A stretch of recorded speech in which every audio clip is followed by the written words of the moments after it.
Quick shout out from our sponsor, Share ID. Are you trying to boost conversions to your Shopify store? Need to drive more customer loyalty? Get results fast by offering exclusive discounts to consumer communities with Share ID. Share ID helps verify students, teachers, military, first responders, and so much more of these groups. With Share ID, you'll get a verified match in seconds. You can spit out an exclusive discount for customers on the spot. Try speaking directly to a new customer segment with this verifiable identity without adding friction to the shopping experience. Continue to drive incremental revenue in the next 90 days post-purchase with more tailored messaging for your email and SMS campaigns. I personally tested ShareID to see just how easy it was to get set up, and I was pretty much ready to go in under 15 minutes. The onboarding was simple enough for me to follow as a non-technical person. Go to shareid.com/Shopify and start your free trial today. Once again, that's shareid.com/Shopify and start your free trial today. Hello and welcome to E-Commerce Uncovered. I'm your host, Matt Lady. Each and every week, I get to talk with and learn from enthusiastic guests, freelancers, agency folks, in-house marketers, and founders, all in an effort to help you bootstrap your D2C brand profitably. We got 2 episodes a week, which will have you staying up to date on the ever-changing industry and learning fundamental concepts and tactics to apply to your brand. Enjoy the show. This is E-Commerce Uncovered. I'm your host, Matt Lady. Twice a week, I speak with guests to share tactical and practical information about how to grow your bootstrap D2C brand profitably. Today's episode is with a ballet dancer turned creative agency owner. They help brands with photo and video production, ad creative editing, TikTok, and UGC production. He's also the writer of the weekly newsletter, Your Content Should Sell. Ladies and gents, the founder of Good Studios, Matthew Gattozzi. Welcome to the show, man. Hello. I feel like, you need that air horn. Yeah, that felt good. That was a great intro. I love it. It. Well, welcome. I'm glad that was a good intro. You have a lot to be proud of and talk about. What do you think about my hat? For those not watching the YouTube, it says "Make Ugly Ads." Yo, Matt has already just started. He's just trying to get the spicy takes. He's trying to get those spicy takes early. Okay, I'm super glad to be here and talk about content. Let's address "Make Ugly Ads." First off, let's put on the record, I love Barry. And I actually am working currently with Barry. With all great things, I always think that eventually over time, people take things out of context and then it's gets wacky. And that's actually not even Barry's doing. That's just the reality of life whenever you make a cool statement or whatever. So I agree with Make Ugly Ads because the sentiment that Barry kind of preaches is, you don't need to be focused so much on how it looks, but ultimately like the intention behind kind of the video or the ad and making sure that it's focused on conversion and focused on speaking to the customer. And it's less about the looks because I think in traditional production, they're so focused on how does this look? Is this a cool shot? Like what lens are we using? And so I agree with that sentiment. Where I think I can, go off a little bit. Also the last thing to that would be that he also believes that when you're on TikTok, it should look like a TikTok, right? If you're on another platform, it should look like it's on another platform. I actually agree with that too. Now, where I fear for a lot of brands is when you take that out of context, they start to think, well, then that means that we only need to do TikToks or we only need to make quote unquote ugly things. But there's actually a place for beautifully crafted visuals. But at the same time, the intention behind it has to always be, why do customers buy? And making sure that reason or the reasons why customers buy is actually the thing that drives those visuals. Again, it's not about the how, it's really about the why. And I think people read that and say ugly ads. That's the how, right? Oh, I got to just do it on my phone. Cool. You can do that, but you can also make a really beautiful converting ad that also is shot on a high-end cinema camera. Yep. Like there's a lot of bad TV ads, but there's a lot of good TV ads that happen to be shot on $40,000 cinema cameras, right? And so it's like the reason why it's good is not because it was shot on an iPhone or on a cinema camera. It's good ad because it speaks and compels the customer to take an action. So if you can do that, it doesn't really matter what you're shooting on. And I think more people need to focus on why they're creating an ad versus how to create an ad. Matt, you're telling me that context matters? You can't just Yeah. say make ugly ads and everyone will understand exactly what I'm talking about. Shout out to Barry. Thanks for the hat. Sort of sponsored, sort of not sponsored. I think what I'll do is I'll start a competing clothing brand and I'll say make pretty ads. Yes, make pretty ads. Yes. Let's do that. Okay, so you agree with Barry. Barry's cool, but there's nuance and context. It's less about iPhone versus fancy camera. It's less about high production quality in this video versus just a static image. It's less about that.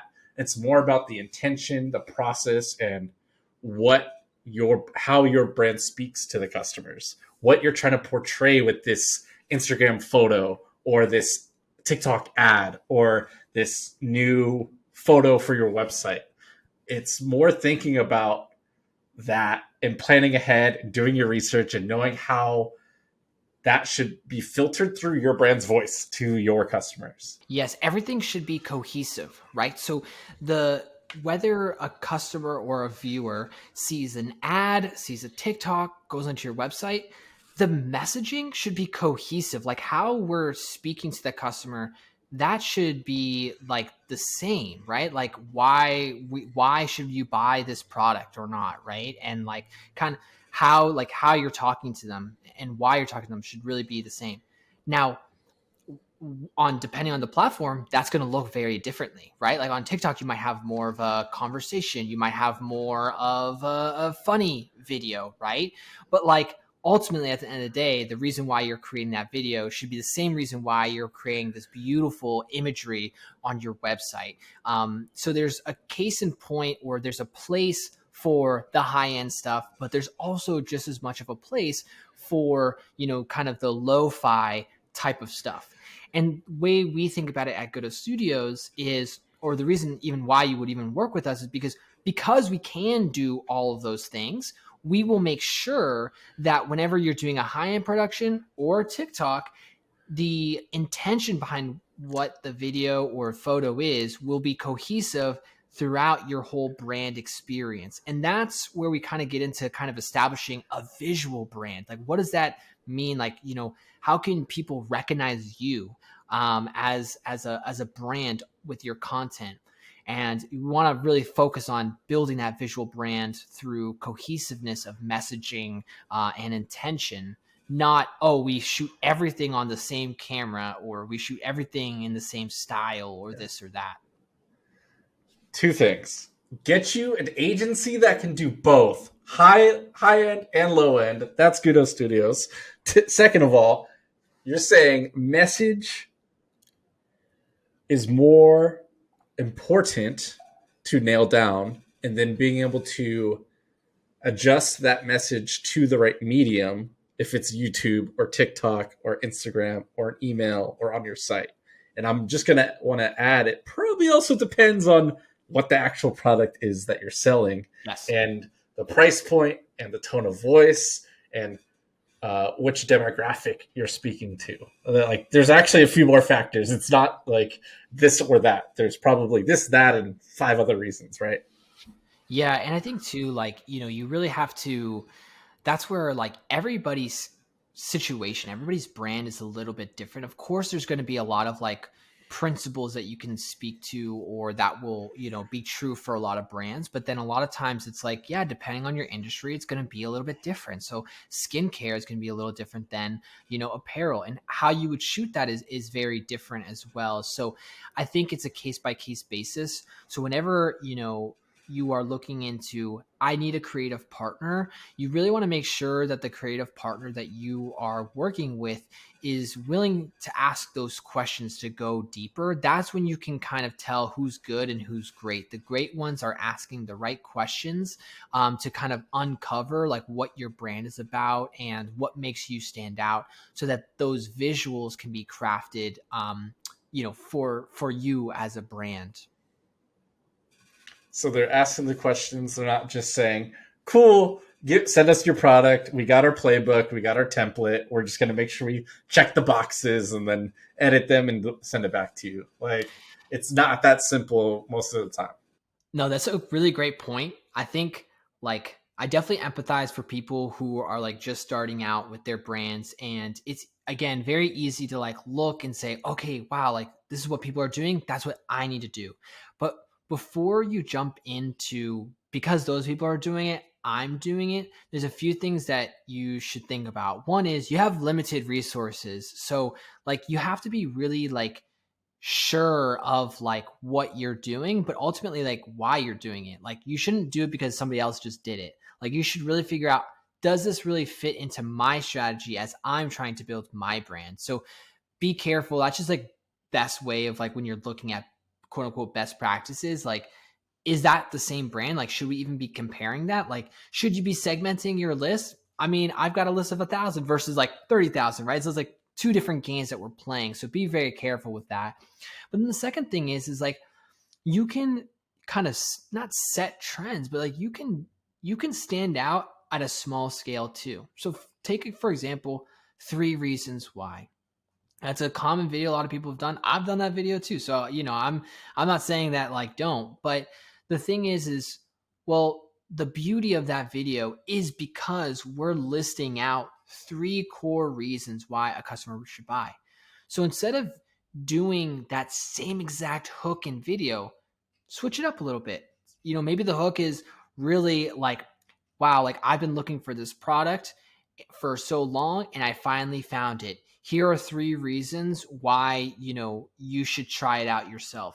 So you're still using this concept and the structure of a video that's worked for other people. But because you've actually been aware and said, well, why is that a good video? It's not because of that hook necessarily. It's because of what's being said in that video. How can I then translate that for my brand and still stand out and be original?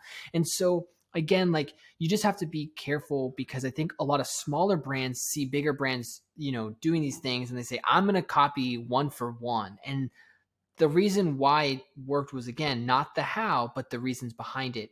And as a smaller brand, that is the thing that you should be really focused on.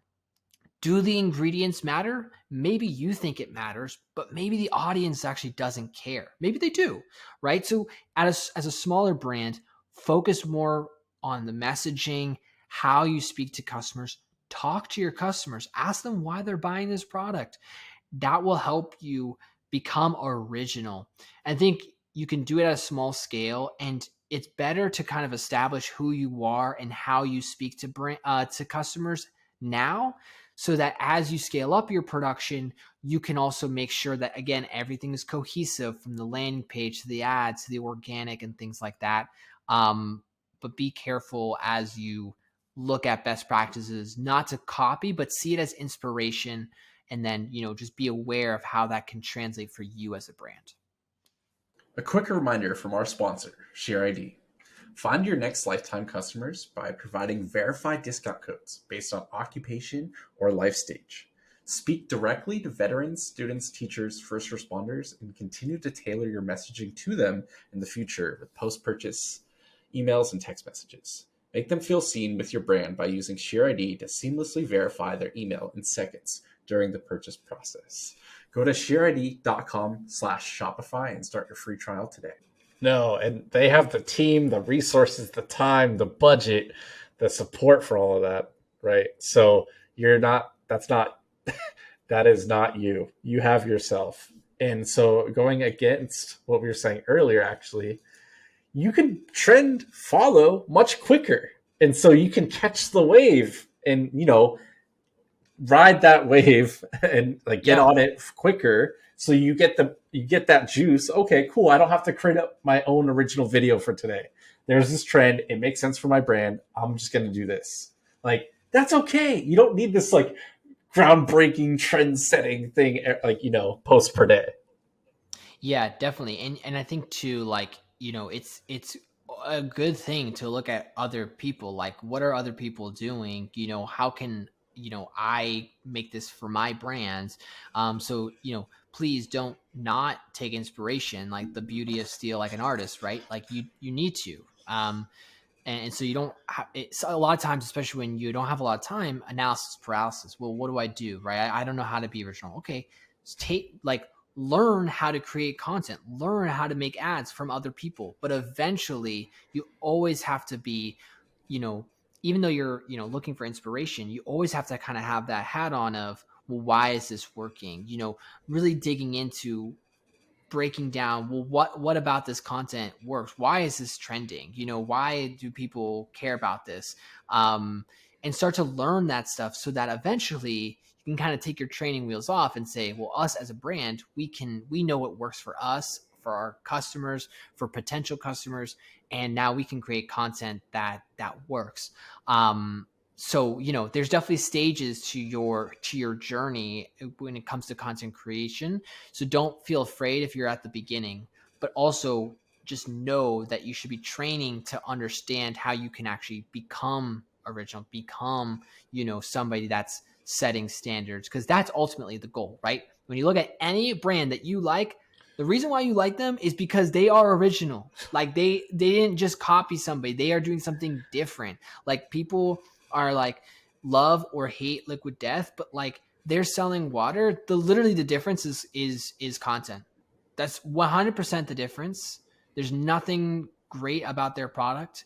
There's not. It's literally about content and positioning. So like obviously, if that's like the difference than other water brands, like that's probably true for like what you're doing. You eventually have to be original, or else you can just be like kind of nameless or brandless.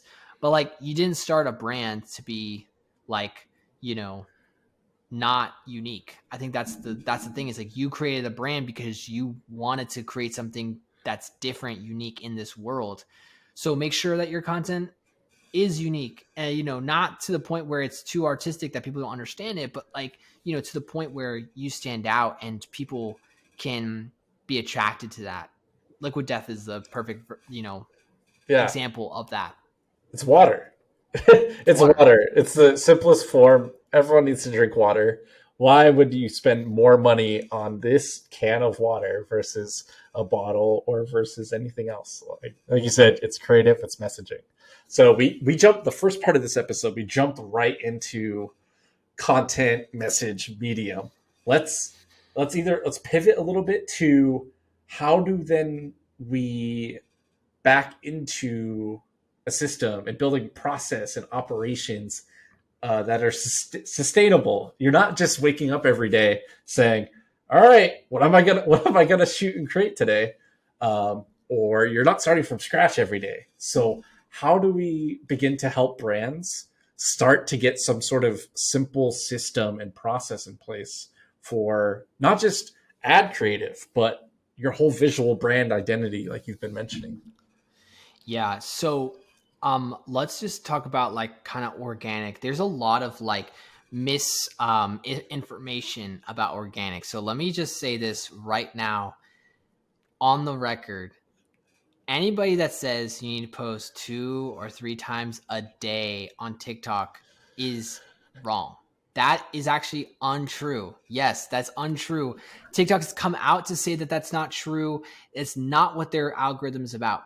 At the end of the day, content, the reason why a piece of content works is because it's really good, people really like it, and the incentive for the companies like TikTok is to have people stay on their app longer. They don't want bad quality. They want good quality. So if you focus on quality, they will push quality. That's what they're pushing, because that they want to have a great user experience. The reason why you're on TikTok is because of the algorithm. The second you get bored, you're leaving. The second you get bored on any app, you're leaving. And so you need to understand that it's not because you posted a lot of times. Now, granted, the value of posting a lot is that you're getting a lot of at bats, so you can like get better.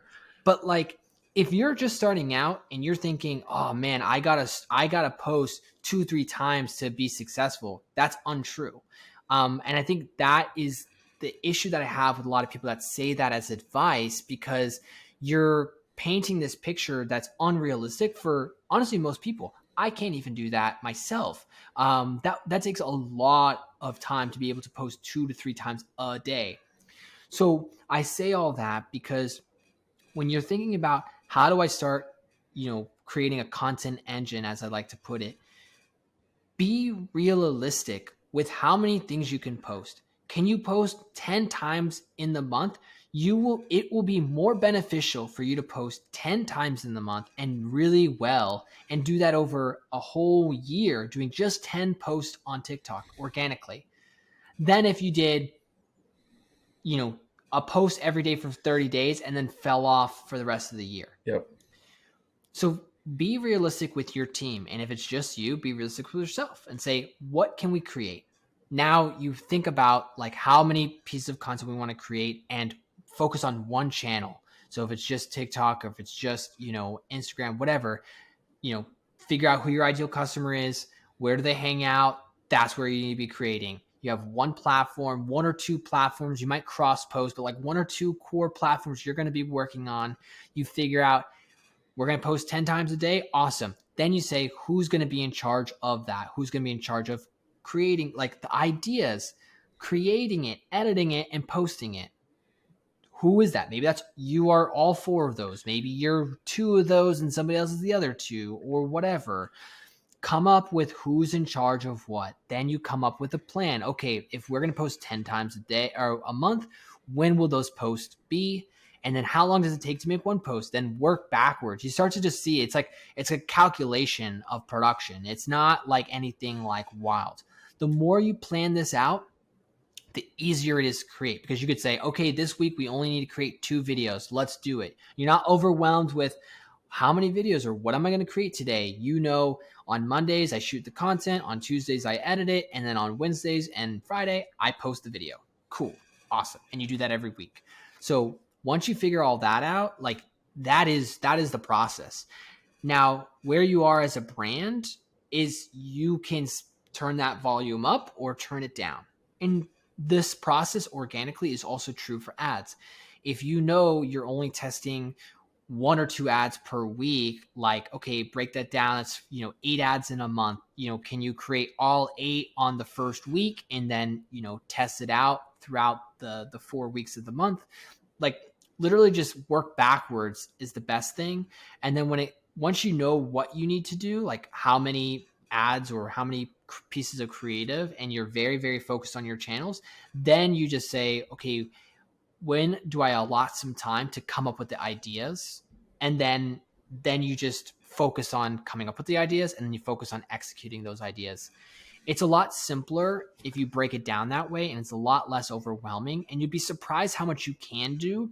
But I definitely suggest picking a number and keeping that consistent for 3 to 5 months. If you can hit that, then, roll that up.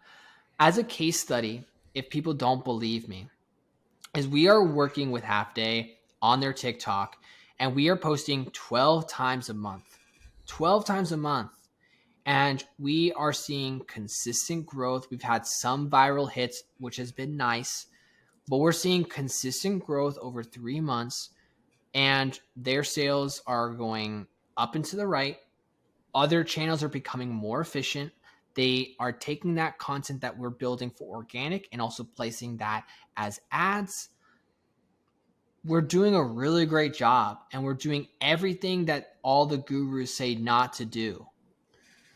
And we've gone viral. And I can tell you that going viral, once it happens, you realize nobody knows what they're talking about, because it doesn't make any sense why it's happening. So it's better for you to show up, have really great quality videos, and let the algorithm do its thing. And if you can be consistent, then you can start nitpicking and figuring out how to make it better and how to scale it up. But just show up for 4 months, 10 to 15 videos a month, and you'd be surprised where you'll be in, that 4 to 5 months. Oh, yeah, no, that's great. I love the anti-guru hot takes. Always appreciate, big fan of the anti-guru. So I appreciate your sticking your head out there for the people, Matt. So that's the system, the process for ideation, for capturing it, for editing it, for posting it, right? Yes. So how do we then think about a asset library? How do we think about repurposing that creative on a website or email after it's used on social? How do we start to organize or redistribute these things so that we don't just post it once and then it's gone? Like, how do we think about recapturing it back into our library? Yeah, I think the biggest thing, and I feel like I keep saying this a lot, is planning. Planning is everything, right? And so there's also like a perspective thing. I think a lot of times people are thinking, oh, I need to get an ad, so I'm going to go get that one ad or 10 ads created, without thinking long term of like where are we long term going to go with this content, and like, is this content? That's why it's not actually beneficial for smaller brands to do trends, because that footage that you paid your hard-earned dollars for is not really usable because it's a trend, and now you can't use it anywhere else. Like, it's not usable. So actually, for smaller brands, need to be thinking about, how can this content be more evergreen? How can this be relevant a year from now? So that's just like a perspective and like planning thing.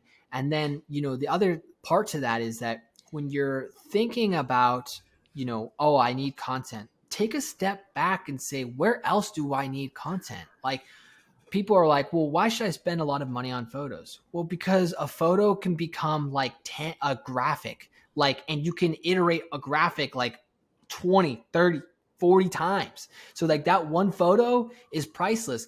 Oh, put that on your PDP, put that on your website. You can animate those photos into videos.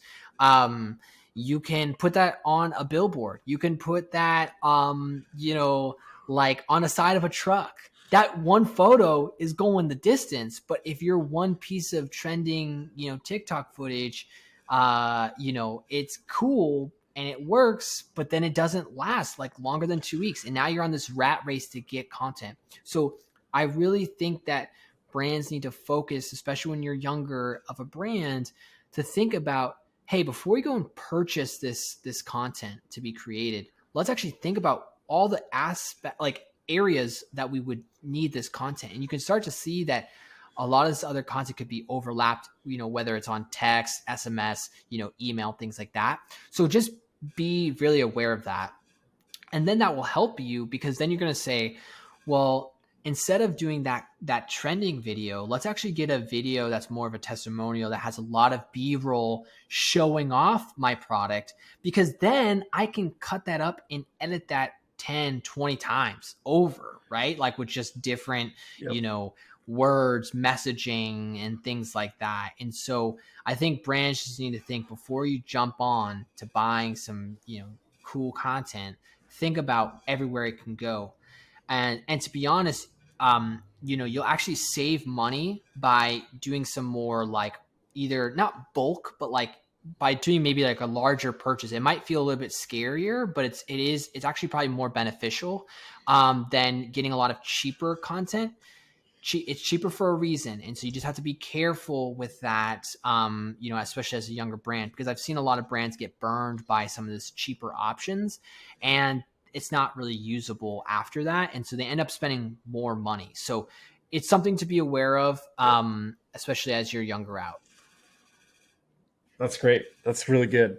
We've been kind of working backwards. We started at the end product of the posts, the ads. We've kind of went back to the process, the production, the organization. Let's go let's keep going backwards here. Let's do it. Matt,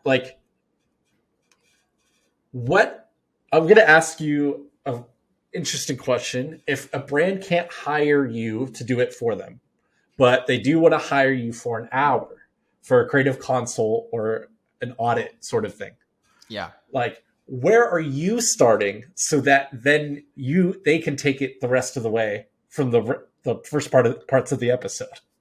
Yeah. So I start on the website.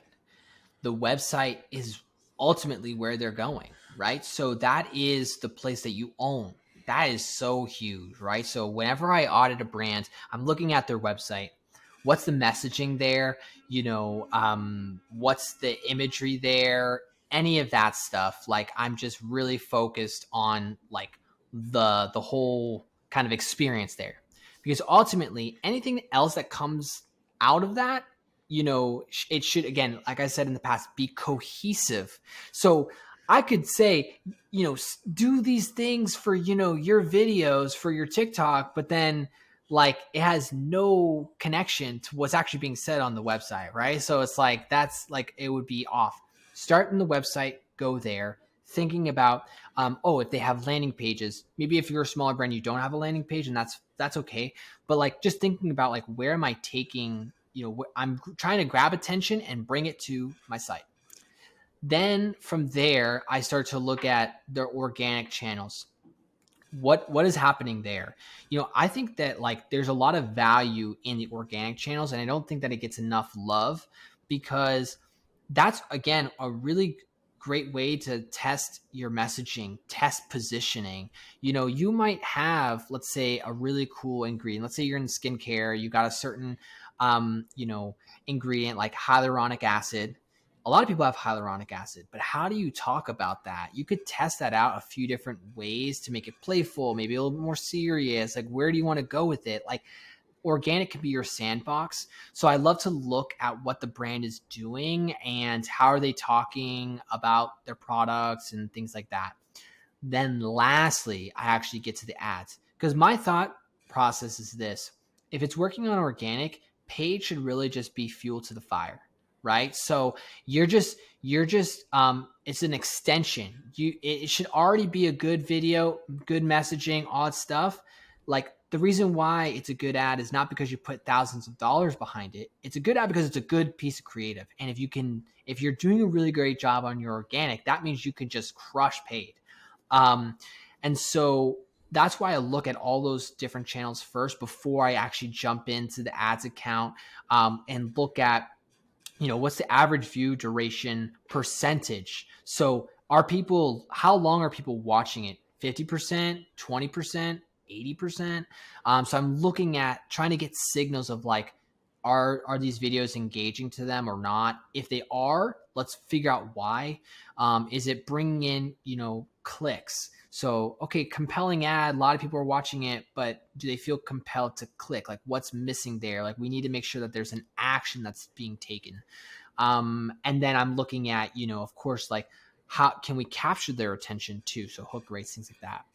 That data really starts to help me understand what are the good ads, what are the bad ads. And then I can start to say like, well, why was that a good ad? And are there trends? Are there things that I'm seeing that connect with the website or with the organic to the good ads? And are there things that connect with the bad ads to the website and the organic? And how can we kind of figure that all out?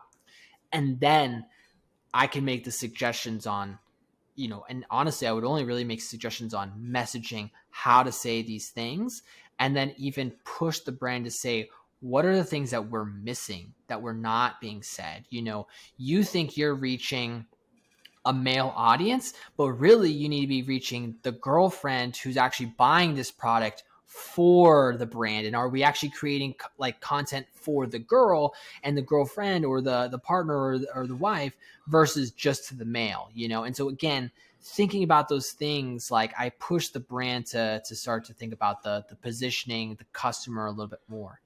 The how, again, the what video should I create, is kind of frivolous if you don't really understand the foundation of the messaging.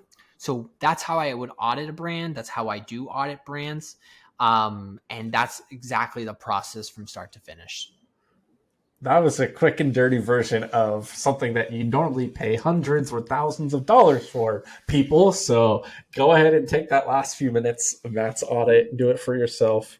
That was really good. That's a really good place to start out. If they're like, cool, I want to level up my creative, I want to take it more seriously, where do I start? That is a great place. So really good last little tidbit there. I want to start landing the plane, the proverbial plane of the pod. So we're going to head towards the end. Before we started recording, you mentioned something about Q4 hype and how your thoughts have changed on Q4, Black Friday, in terms of creative and production and resources. Tell us a little bit more about that. What do you want to? How has it changed? What did you think, and what do you think about now? I think that, it like the way that the year works now, I think D2C has changed the game of retail and buying. But now, because it's so nimble, that it's almost like the act of Black Friday is kind of dead, right? Like we don't go to the stores as much anymore, right? And now you've got all these things like, do you run a November sale? It's like now the window is so like a gray area. And then I think too, like even this year with Prime Day being in October, I mean, it completely changed the game because it's like a lot of people are buying stuff in October versus in November. And so all of a sudden, like I feel like this year, not to say that Q4 isn't important. Of course, a lot of people are buying, but it's almost like it's more just in general people are buying in Q4 versus it being like that one weekend. And I think that like for smaller brands, like it's almost more like problematic because they're focused so much on, oh, we got to spend all this money to make these creatives, when I'm like, first of all, probably shouldn't be discounting. Find more creative ways to do like partnerships or just way more cool like activations. I think that's just a doper thing to do for your brands, and saves you on margins. But then you're also like when it comes to like people, for like creative, it's like you don't really need to run. Like people know, hey, this is the game, right? The consumers know they're looking for deals. You've got a deal. Like it's better for you to like make more evergreen content and focus on, again, messaging, preparation, staying consistent than getting stuck in the hype. And I'm not saying wasting money, but you're spending a lot of money with not a ton of return. So I definitely, think that like Black Friday and kind of like the Q4 thing is changing. Again, it's going to be a big quarter for every brand, of course, but I just don't think it's the same way just ever since COVID and Prime Day changing. I just think it's a little, I'm not saying it's overrated, but I just think that like just treat it as evergreen. It honestly, because you're fighting for so much like space on the ads, like you're overpaying for ads. It might be even better for you if you want to run a deal, do it in the middle, like do it on your terms, on your own time, where it's like way more cool than, oh, everybody's doing this.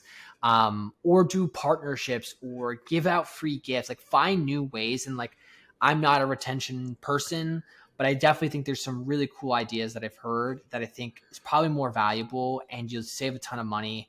Like you don't need to do like holiday photo shoots or, any of that stuff. Like it is a complete waste of money. And I am saying this as somebody who could potentially be selling you on these services, and I'm saying don't buy. So hopefully that's like trustworthy enough. Have a strategy, be very clear with it. Don't not do anything. But I think it is overhyped, and I think we're going to start to see in the next 1 or 2 years it really change and fizzle out, to from what it used to be. It's not the same thing anymore. I appreciate you speaking your mind and sharing your opinions, Matt. Going against the grain a little bit here. I Big, try. big fan. I ultimately agree that it is changing in a lot of ways. And that you should not just, oh, that's what everyone else is doing sort of thing. And, oh, I'm going to take the same ad, but add 20% off across of it. And that's going to outperform my old evergreen ad that has $5,000 worth of data behind it and learnings. Like, no, that evergreen ad is going to crush your old ad and crush all these new ads that don't have any data behind them in a lot of cases. So ultimately agree with you for especially brands on the smaller side. If you're on the larger side, you have more budget, you have more resources, you have more spending power to test and try these things out and iterate within that month or within the weekend. So a little different game for sure. So Matt, we're coming, we're almost landed. What do you want to talk about that I haven't asked you, or what's been on the top of your mind, that tip of your tongue that you've been wanting me to ask you but just didn't come up? I think that when a lot of brands are asking, what should I do for Black Friday, or what should I do for, insert whatever, most of the time, if they can't say that they're consistently, testing new creative, consistently, like, show me that you've consistently posted on, one organic channel, like for 4 months straight at 10 posts, right? Or you have a clear, like, this person's in charge of creative, this is how it is, this is how much it costs. If you don't have any of that clarity, like, there is no, don't try the new hack, don't try the new hook. Focus on organization. That is everything. It's funny because it's like some of the most important things when it comes to content creation is the most boring stuff. File management. I'm a huge file management kind of guy, and it's the most boring thing. But if you are organized with your files, Yeah. you can iterate on ads so much faster because you know where everything is. You're not just like, oh, there was a photo shoot last August and like, good luck finding that. It's like, well, then I'm going to spend 15 minutes trying to find this photo before I can even make a graphic. And so I think that, people just need to focus on the organization of their content engine. If you can do that, if you can be really clear with me, if you could talk to me, you can DM me and say, hey, this is exactly how I'm doing it. Then I think, really focus on how do we scale? What should be the new types of videos, or what new channel should we go after? But if you don't have that organization, the more you scale, like, you might have more money, but you're going to have more problems and the cracks will show. And so it makes it harder. So if you can set that foundation now, you're in a really good place for the future. So you're telling me, Matt, the fundamentals aren't so fun. Is that right? Yeah. They're boring, but they're the best.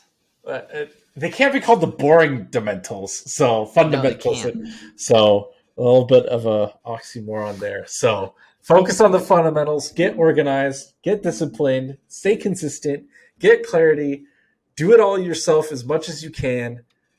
Start simple, then go talk to someone like Matt. And also, like, last thing is that, like, I'm consulting for a company, and the first call we had was like 9 people, big budgets. There's 9 people. And I went to the lead and I said, we need to cut this. We are now at a 2-person meeting, me fly on the wall, 2 people, and then the lead. And eventually that will, like, be async, and hopefully, like, that they will scale their budgets. But I'm just saying that because you think that headcount and all these things are cool and beneficial, but it's actually the destruction of really good creative. And so I think that, like, even though, like, you might feel like, oh, I'm on my own team, or like I'm by myself, like, you don't need that much more to be really great and to have, like, big budgets and to, like, produce a lot if you are organized. But then also, as you're scaling, be careful that you have too many cooks in the kitchen. You got to trust the people that you are hiring. But again, have a clear org chart on your content creation. It's not just, oh, let's hope that this person can do it. Be very clear with your process. And I think like it's you don't have to feel afraid that you don't have a lot or you have a small team, because I'm going to these bigger budget people. I'm saying let's bring it lower. We need less people here because they're producing not a lot for how many people they have. Yeah. No, I love that. That's a little insight of grass is always greener until it isn't. And so Yep. where you're at, you can be successful. Just know your constraints, know the strengths, and stay consistent. Matt, thanks so much for your time. Where the hell can people find you if they want to hire you, talk to you, ask you questions? Hit me up on Twitter at Matthew Gattozzi, Gattozzi. It'll probably be in the show notes. You can DM me with all the questions. Always here to help anybody, with any, brand, any size. And then, if you want to work with us, it's gattozstudios.com. You can set up a call there. But again, you can just, hit me up on Twitter and we can set up a time to chat. Would love to see what you're doing. I'm just so curious about what people are building. So, if you're a smaller brand, feel free to reach out. Even though we might not be able to be in your budget, I always love to help brands of any size, get there. And then of course we have, my newsletter, which is again to help anybody figure out, how to, create content that will sell. And so hopefully you can learn a lot from what we're doing at Gattozzi Studios there.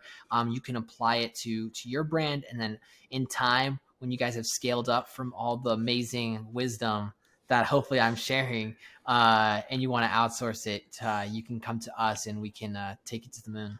Yes, that's right. Go follow Matt. He's the best. Really appreciate your time, man. And everyone else, thanks for listening, and we'll catch you on the next episode. That's it for today. Thanks so much for listening to this episode. I love being able to do this, continue to learn and meet people in this industry. Every rating, review, and episode you share with a friend means so much to me, as I'm bootstrapping this show as part of my media brand, High Key Geek. If you haven't checked out my other show, Brand Builders, you should. It's with myself and Tom Brown and Richie Machiko. 2 times a week, we talk in a much more casual setting, and we think out loud, we brainstorm, and we share our lessons as we continue to operate and run businesses in the D2C space today. We didn't exit. We didn't just consult and advise now, and we're in the trenches as we like every day still. So we're learning in real time and sharing it with you as we go. That's Brand Builders on High Key Geek YouTube, Spotify, Apple, or wherever else you find your podcasts. Catch you next time.